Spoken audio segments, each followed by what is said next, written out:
Նախ ցանկանում եմ շնորհակալություն հայտնել այս նախաձեռնության համար մեր իրավաբաններին։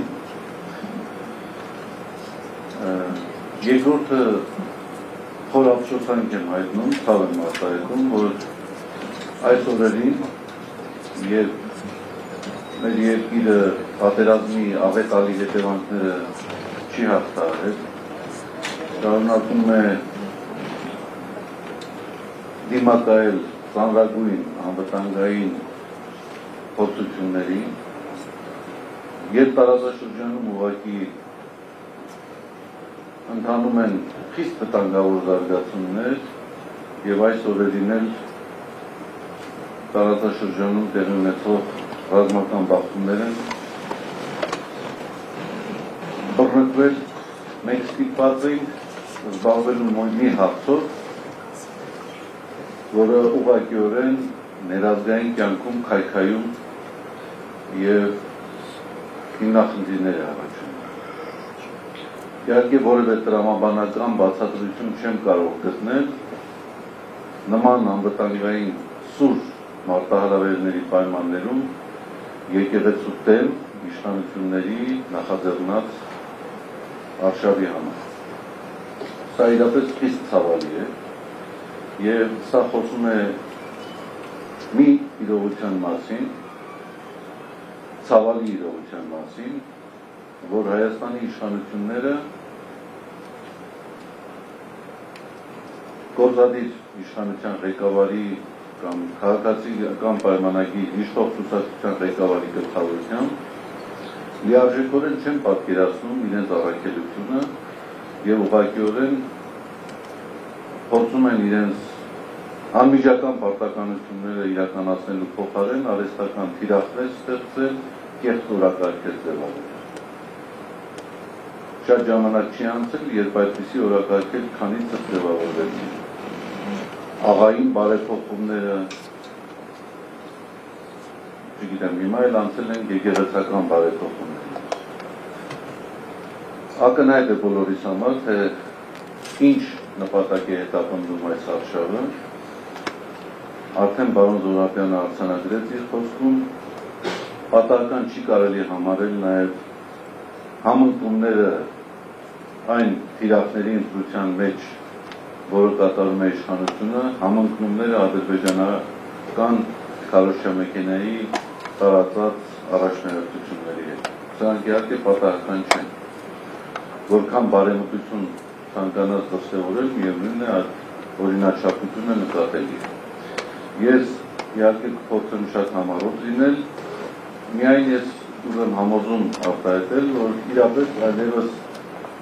խելամիտ բանավեճերի ժամանակը կարծեք թե անցել է եւ անմիջաբար իշխանության ներկայացուցիչների եւ անմիջաբար երկրի ղեկավարի բառապաշարը, ռետորաբանությունը, օգտագործած բառերը այլևս ընտրություն չեն թողում, որպեսզի դրան տրվի իրավական գնահատական։ Ես ենթադրում եմ, որ իրավական գնահատական տալուց հետո ինչ-որ մի ժամանակ կգա, որ նաև հնարավորություն կունենան առողջապահության ոլորտի մասնագետներին տեսնենք այսպես համախմբված, որպեսզի նաև իրենց մասնագիտական գնահատականը տան այն անձի վերաբերյալ, որը ի վիճակի է այդպիսի բառապաշար եւ այդպիսի խոսույթ օգտագործել ոչ միայն եկեղեցականների նկատմամբ, այլ ընդհանրապես որևէ անձի նկատմամբ։ Ես կուզեի առանձնացնել մի քանի շեշտադրումներ, որոնք իշխանությունների կողմից պարբերաբար կամ իշխանությանը հարող անձանց կողմից պարբերաբար օգտագործվում են եկեղեցուն թիրախավորելու համար, եւ իհարկե դուք գիտեք, որ սա նոր երևույթ չէ, սա այսպես կոչված հեղափոխությունից անմիջապես հետո առաջ եկավ եկեղեցու դեմ այսպիսի պայքար, ուրեմն առաջինը մեզ մեղադրում են նրանով, որ մենք իբրև թե եկեղեցին կամ եկեղեցականները զբաղվում են քաղաքականությամբ։ Սա բացարձակ սխալ մեկնաբանությունն է եկեղեցին պետությունից անջատվածության սկզբունքի, որովհետև իմ կարծիքով այդ սկզբունքը առաջին հերթին ներդրվել է իշխանությունների ոտնձգությունից պետությունը պաշտպանելու համար եւ ոչ թե եկեղեցուն կամ եկեղեցականներին հասարակական կյանքի կարևորագույն առանցքային իրադարձությունների վերաբերյալ իրենց դիրքորոշումը արտահայտելու վերաբերյալ։ Երկրորդը մեզ ասում են, որ դուք բավարար ջանքեր չեք ներդնում պատմամշակութային հուշարձանների պահպանության գործում։ Ես ստատիստիկա չեմ, վիճակագրություն չեմ ներկայացնի, միայն կարող եմ հորդորել, խնդրել ձեզ մի հատ ծանոթանալ, թե Հայաստանի Հանրապետությունում որքան պատմամշակութային հուշարձաններ կան, եթե չեմ սխալվում 24000, եւ այդ 24000-ից 18000-ը պաշտամունքային նշանակության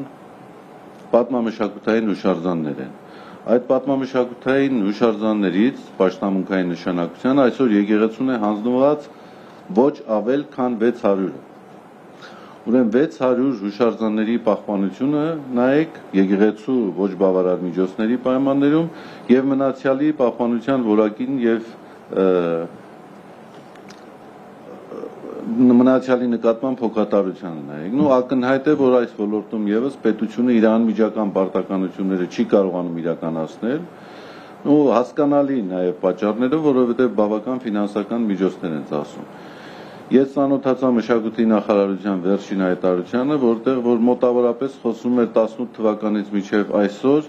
հուշարձանների պահպանության ոլորտում ծախսված գումարների մասին, որը չէր գերազանցում 5 միլիոն ամերիկյան դոլար։ Ուրեմն պատկերացրեք 7 տարվա ընթացքում ընդամենը 5 միլիոն դոլար գումար է ծախսվել հուշարձանների պահպանության ուղղությամբ, երբ Մայր աթոռի Մայր տաճարի շինարարական աշխատանքները, որը վերականգնողական աշխատանքները գերազանցել են 12 միլիոն դոլար ամերիկյան գումարը։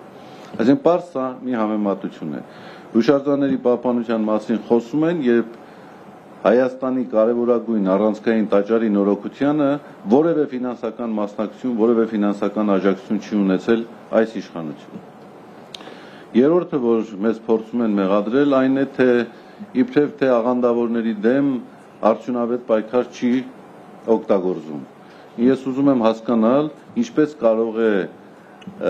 եկեղեցին արդյունավետ պայքար իրականացնել աղանդավորների դեմ, եթե անգամ այդպիսի օրակարգ ունենա, երբ իշխանությունները այսպես լայնորեն բացել են այդպիսի կազմակերպությունների դռները,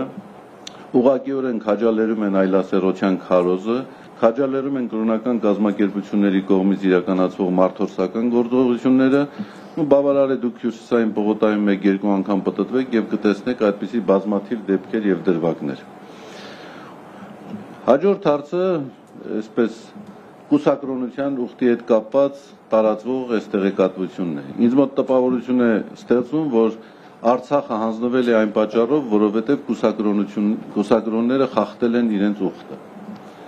Կամ մենք կատարել ենք տարածքային զիջումներ, որովհետև կուսակրոն հոգևորականները չեն պահպանել իրենց կուսակրոնության ուխտը։ Ուղղակի զավեշտական է հնչում։